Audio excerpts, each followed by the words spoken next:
spiritual truth that I'm working with today is that relationships are eternal. You can never get rid of them. Relationships are eternal. Some of those relationships are vivid memories, and some of them are dim memories. But every authentic and intimate relationship, and I don't just mean romantic, but I also mean familial and friendships as well. Every relationship is eternal and in your heart and mind forever. You can transform them, but they always live in your heart and your mind. Relationships are eternal. And some of them hold a power over you that is keeping you from the abundance and bounty that God has in store for you. And that power that is in some of those relationships is called guilt. I want to spend some time today talking about what is in your heart. I don't know why, but in prayer and meditation, it came to me to talk about this Sunday, this idea, and I have to trust Allah and that somebody here online, and maybe several somebodies, are ready to purify your heart. Perhaps you're ready to purify your heart in preparation for Valentine's Day, or perhaps you're ready to purify your heart in preparation for a gigantic growth spurt. For as Jesus said, everything that comes out of your mouth comes from your heart.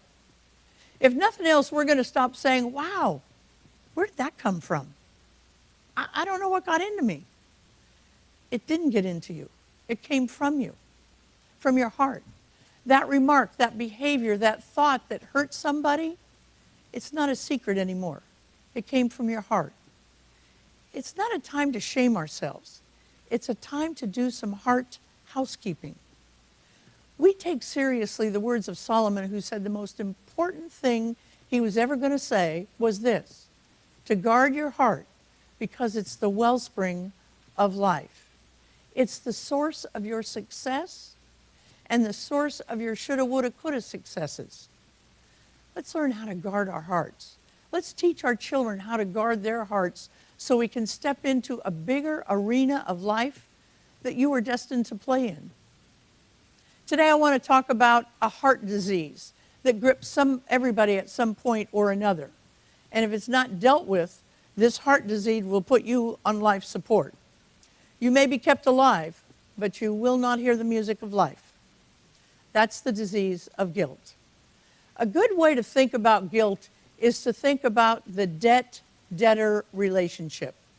There's always an imbalance in those relationships.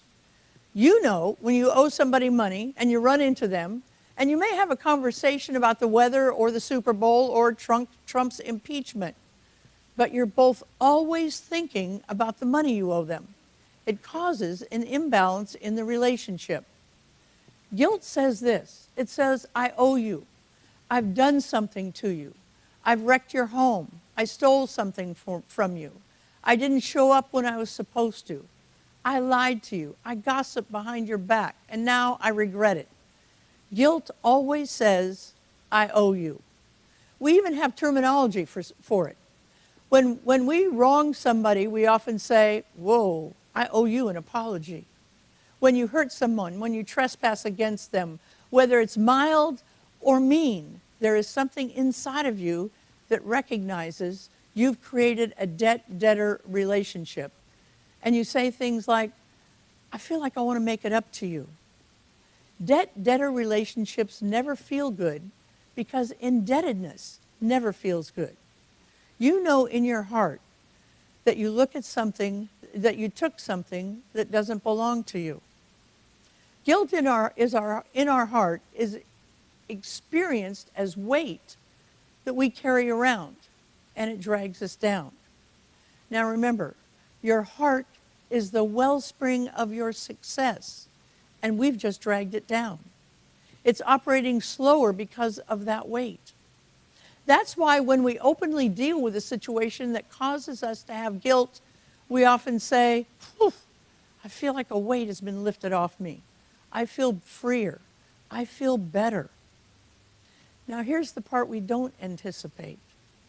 Guilt is accumulative. The guilt you felt in high school, you took to college. The guilt you felt in college, you took into your marriage. The guilt you feel in your marriage, you take to the Rotary or to your office. You take guilt every place you go.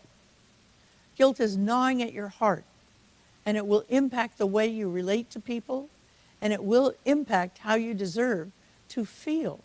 It will impact how your ability to receive God's abundance. We can't always see it, but often other people can. If you look underneath your guilt, sometimes we'd find anger, and people will say, God, he just has that edge, or she just has that deal. It pushes people away. And who are guilty people angry with? They're with themselves. I let me down. I swore I never would, and I did. I swore I always would, and I didn't. I went into that job with my ethics intact, but when I saw a chance to move up on a lie, I did. Now remember, none of these incidents are standalone. They are simply joining their little twisted cousins in your heart and dragging it down even more. Did you ever notice that it's impossible to please someone with a lot of guilt? Because I didn't live up to my expectations of myself, I don't want you to live up to your expectations. Since I disappointed me, I'm going to find a way for you to disappoint me too. Since I'm not the woman I want to be, I'm going to make sure you're not the woman you think you are. Guilt not only damages your heart, but now you're spreading life-deadening energy around those who are near you.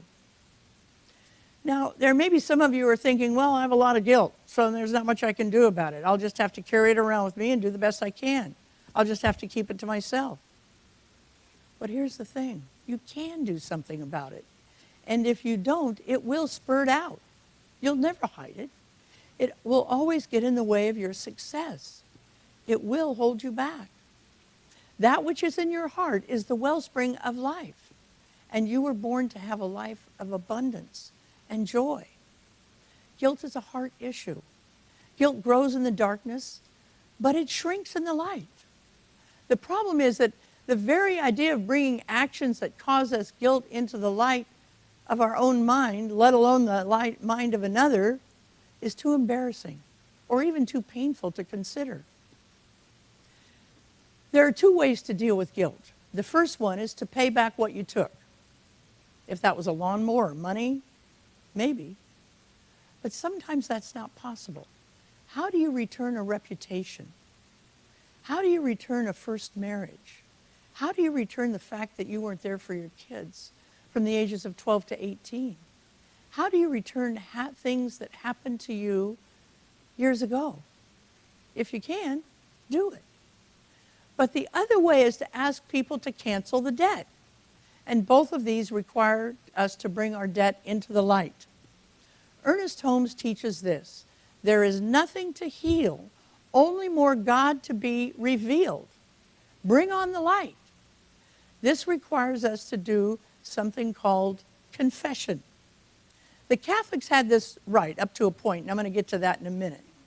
Bill Wilson and Dr. Bob had this very right when they designed steps 5, 8, and 9 of the 12 steps. Step 5 is admitted to another person the exact nature of our wrongs and promptly admitted it.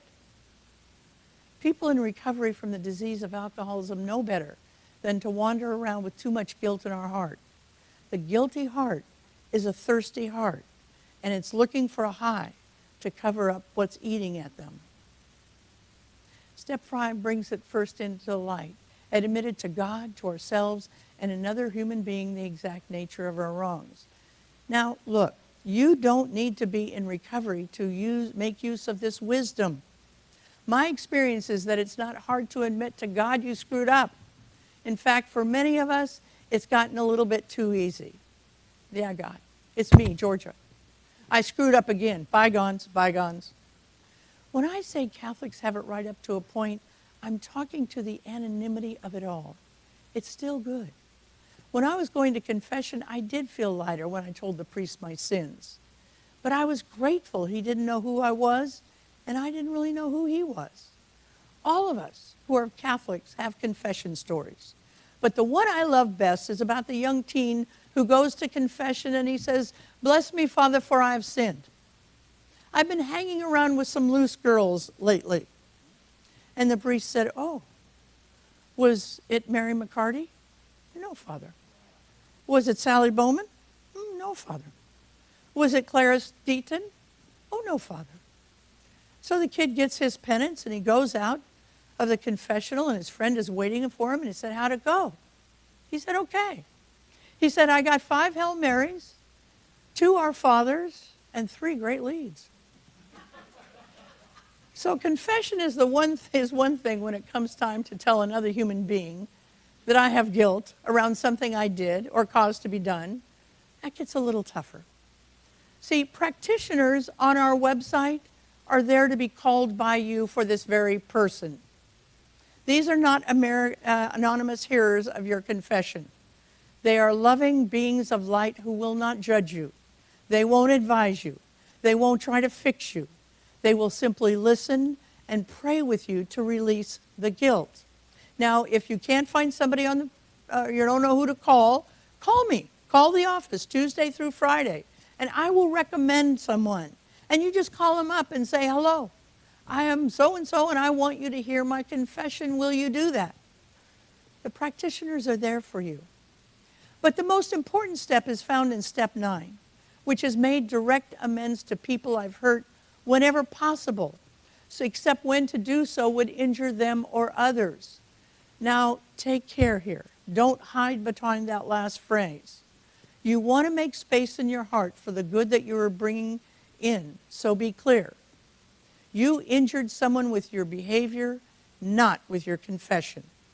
Of course, you don't want to apologize to the spouse of somebody you had an affair with if they didn't know it. I had a friend who had someone who come up to them and say, I just started recovery and I want to make amends for always thinking you were stuck up and selfish. Well, the poor woman had no idea the woman thought that of her. But that group of people probably represent less than 10% of the guilt that is in your heart. For the other 90%, go to them and apologize to them for whatever it is that you feel guilty about. It will free you. God has something great in store for you. Allow your heart to be cleansed so that it can be emerged. Use this church for that simple spiritual practice to bring out of your heart and into the light so that it can shrink. Use the practitioners and the ministers of this church to hear your confession. I promise you, you will never be judged at this church. Every person that you're going to speak to, practitioner or minister, has done what you've done or probably worse. And we're not going to judge you. Let's take this message into prayer.